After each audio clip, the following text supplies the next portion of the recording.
A little bit about how it's all God's. Hey, that's where we start. It's all God's. And we use it to honor God, that the kingdom of glory may come in. Times are not a limit on what's God's. But there is a limit on how we use what's God's. At least 10% is to be used in this way. But that gets to what about the 90%?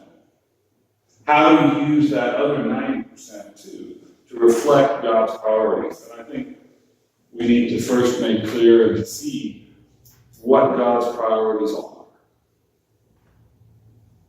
And that's where we come into this notion of first fruit. The first fruit goes to God. It actually is first talked about in Exodus in regards to the harvest there, not harvest celebration. But it's mentioned in Numbers and Deuteronomy. Of the five books of Moses, Genesis, Exodus, Leviticus, Numbers, and Deuteronomy, 4 of them talk about bringing your first fruits to God. It's not shown up in Genesis. But the other 4 all talk about it. It also shows up in Proverbs. Nehemiah talks about it. It's in the Psalms and Proverbs.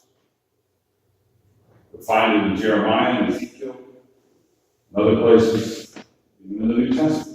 The first principle is God is first. In Matthew 22, for instance, when Jesus is asked, what's the greatest commandment? What's his answer? You shall love the Lord your God with all your heart, with all your soul, with all your mind. God is first. And practically speaking, we can say that whoever gets the first cut really is our God. Whoever gets the first bit, that's God. That's your number one priority.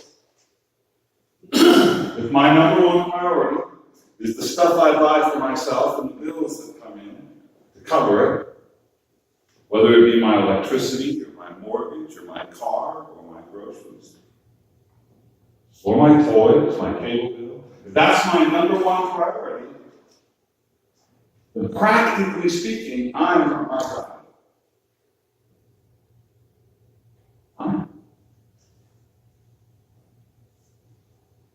I know you need a place to stay.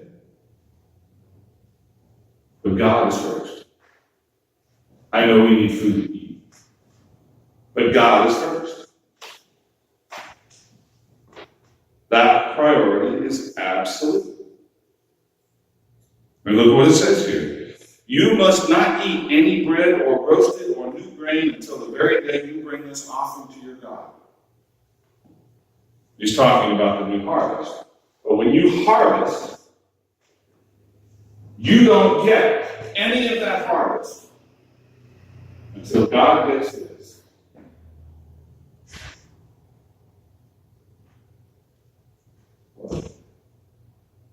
That is absolute. God is first. If I can't pay my mortgage and give to the church and give to God, I need to seriously consider whether I can find a cheaper place to live. Because God is first.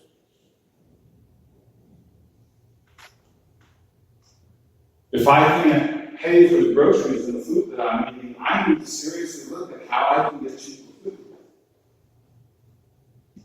God is first. And we say, well, that's an unreasonable expectation. One of my old-time parishioners when I was in St. Paul's, and we talked about it. He was working 2 jobs. He was putting his kids through the Christian school. They ate a lot of rice and beans because he paid his college first.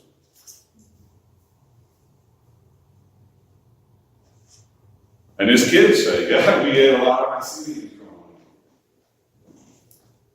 It wasn't the most delicious food, but we didn't stop.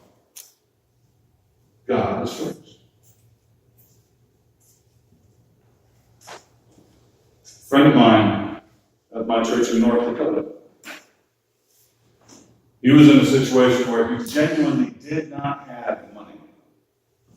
Period. He worked hard. But after the medical expenses, because the son had spinal bifida and his wife had multiple sclerosis, and after the expenses of his equipment and machinery on the farm, there was less than nothing left. He ended up going into bankruptcy. And when he went bankrupt, he sold off his cow and butchered one of them. Actually butchered a couple of them, so you'd have some meat. And as pastor, he brought me a quarter of one of those cows. Now, I was paid. I could afford it.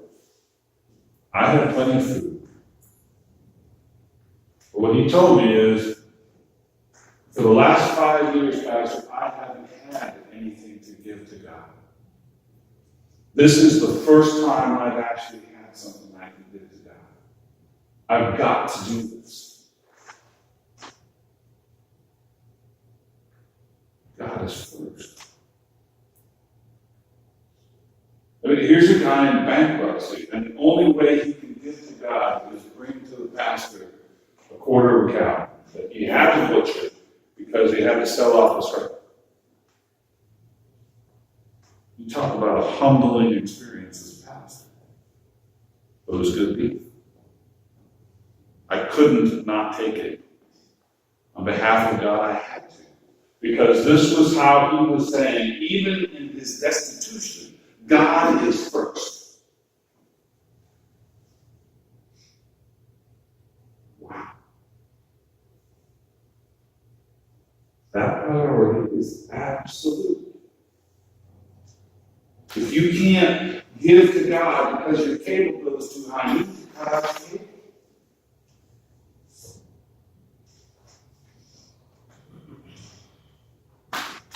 If you can't give to God because you're spending way too much money on clothes, you need to buy cheaper clothes.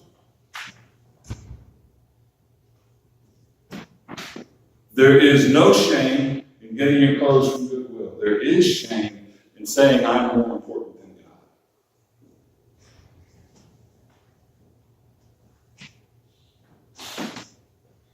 God.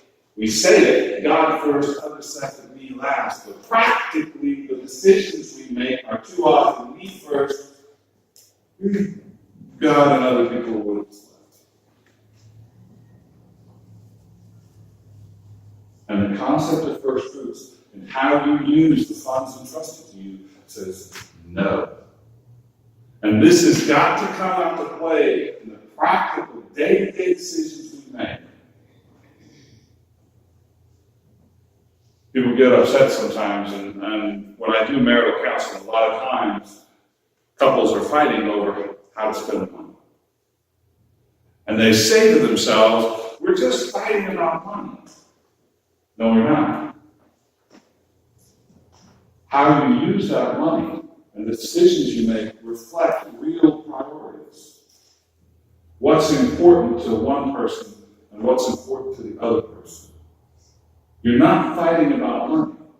You're fighting about what's most important to the two of you and how you use your money. So we're not just talking about money. It may sound like it, because money is a tool, but money and the resources we have are what God has entrusted to us, and we need to seriously ask ourselves, am I with these resources truly, honestly putting God first? And those are not just material resources of money. It even comes into play in relationships. In Luke chapter 14, Jesus flat out says, if you do not hate your mother and your father, your brothers and your sisters, you are not worthy of me. In other words, if it comes to a choice between me and your wife, I'm first, is what God is saying. I remember telling my children when they were coming into their adolescent years, and you know adolescent kids, we were there too. We like to push the buttons. We like to test the limits. And I told them, you put me in a place, I was married to your mother before you were born, and I'll be married to your mother after you're out of my house. You put me in a position where I got to choose between you and your mother, you are going to lose that choice. Am I willing to say that about God?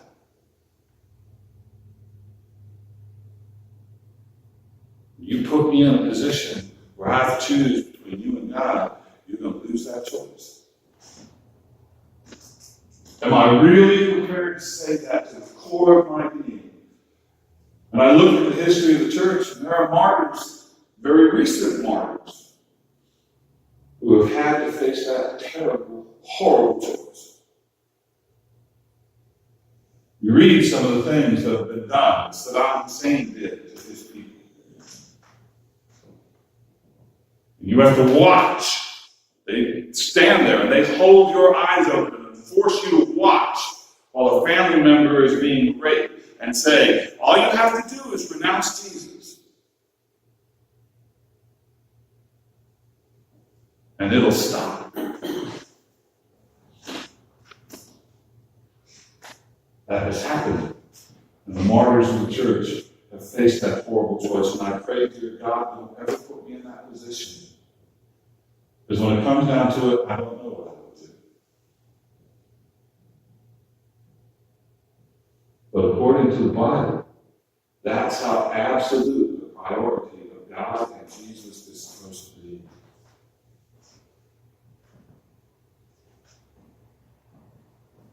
How do you spend that 90%?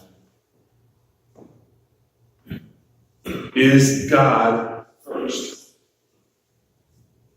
Before the mortgage, before the groceries, before the clothing, before the phone bill, before the cable bill, before the utilities, is God first?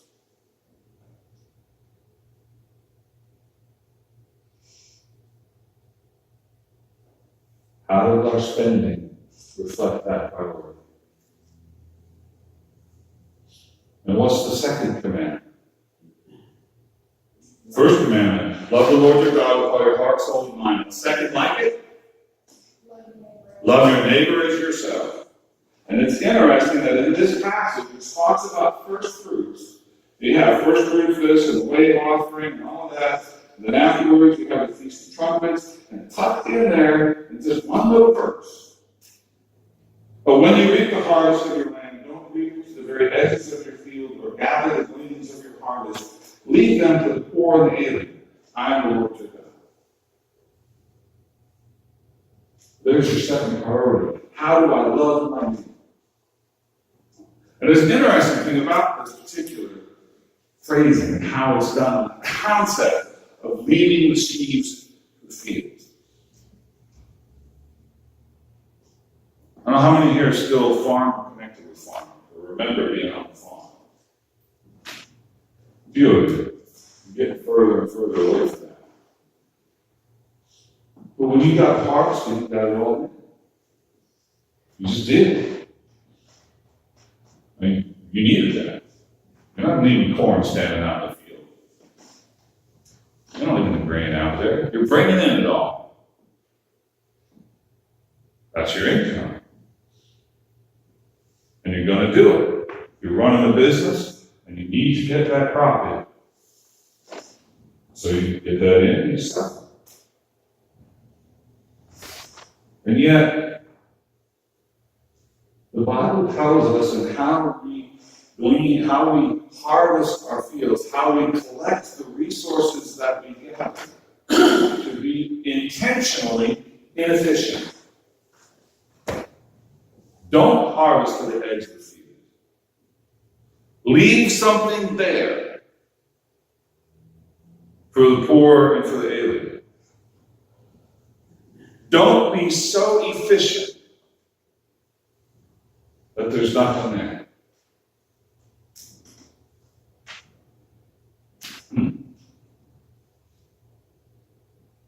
Now, the first thing about this, too, is notice you got all of this passage is about God first. You put one little verse about taking care of your neighbor, and there's nothing in here about self-care.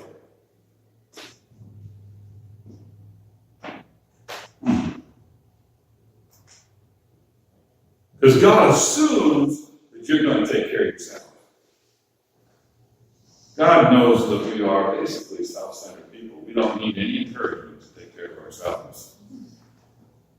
Now, some of us have a little mental or emotional illness and how we take care of ourselves. It gets kind of twisted in the story, I understand that. But most of us like to take care of ourselves and protect ourselves. So God doesn't ever issue a commandment and say, love yourself. He says, love your neighbor as yourself. And he's assuming you love yourself.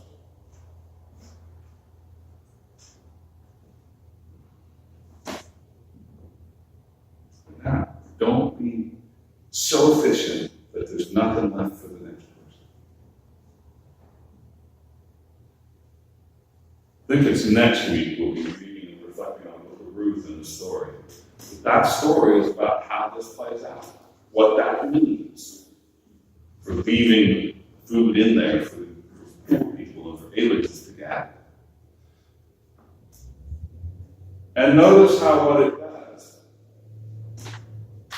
It doesn't say, take the stuff from the edge of the field, gather it up, and go give it to the poor. Just leave it in the fields for the poor to get. It's interesting.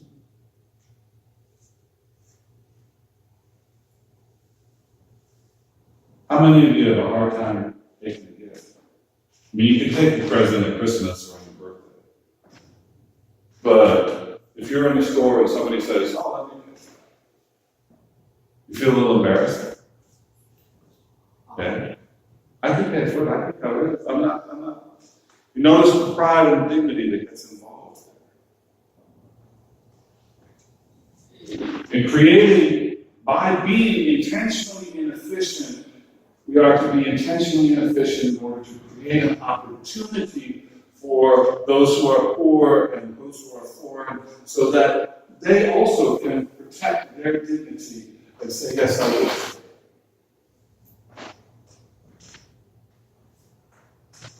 The way you take care of the poor is to provide an opportunity, not a dependency. There's too often when it comes to a dependency, I become the focus. I do these things, I make sure I give these things out, I do this because it makes me feel better, and it especially makes me feel good that you depend on me. But in how we take care of the poor, to be purposely inefficient in order to create opportunity for others. How does that play out in a modern market society? In some ways, the same way it played out at home. Do you remember when you were little and you saw mom or dad doing something and you wanted to say you were a big boy or a big girl and you wanted to help? Do you remember when your kids were little and they still wanted to do that? Now, you could have done it a whole lot more easily by yourself, as your parents could have before you. But you practiced intentional inefficiency to give them an opportunity to experience the dignity of work. There's a ministry in northwest Iowa and southeast South Dakota where I used to live called Hope Haven. And what they do is to try to provide the dignity of work and self-sufficiency to people who are, because of disabilities, emotional, physical, and mental, otherwise unemployed. Now, it's a charity. They don't make a profit. But they take people who are poor, who can't work for whatever physical disability, and they figure out a way to give them something that they can work at, whatever it might be.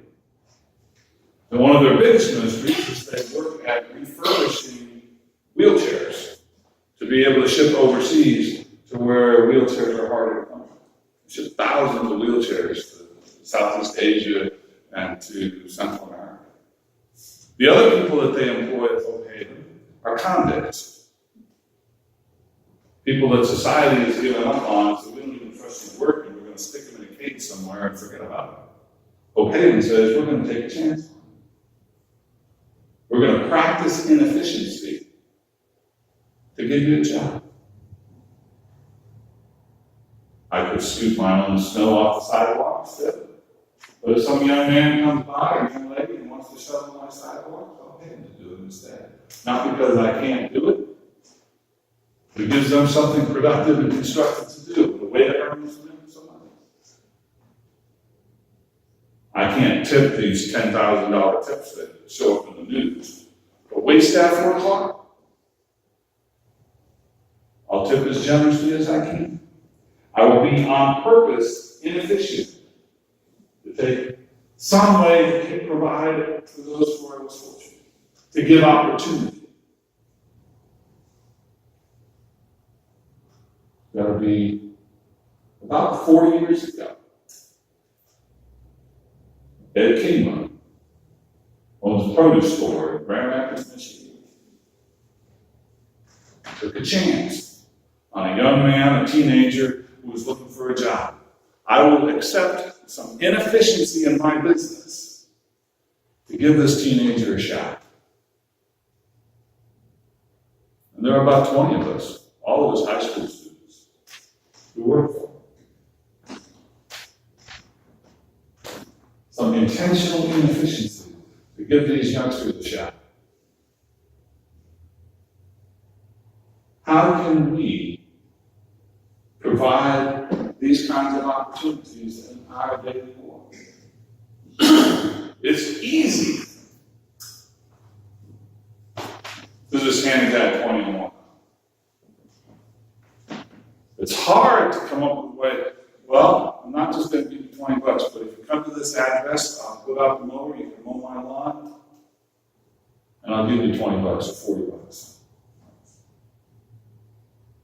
Or $50, whatever it might be. I'm not just going to hand you cash, but I will give you an opportunity to work for it. Tell you what, I know this guy who has a job going and needs some people that are day laborers.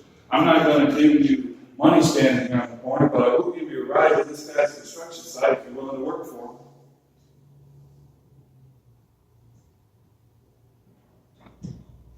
How do we practice intentional inefficiency to provide opportunity?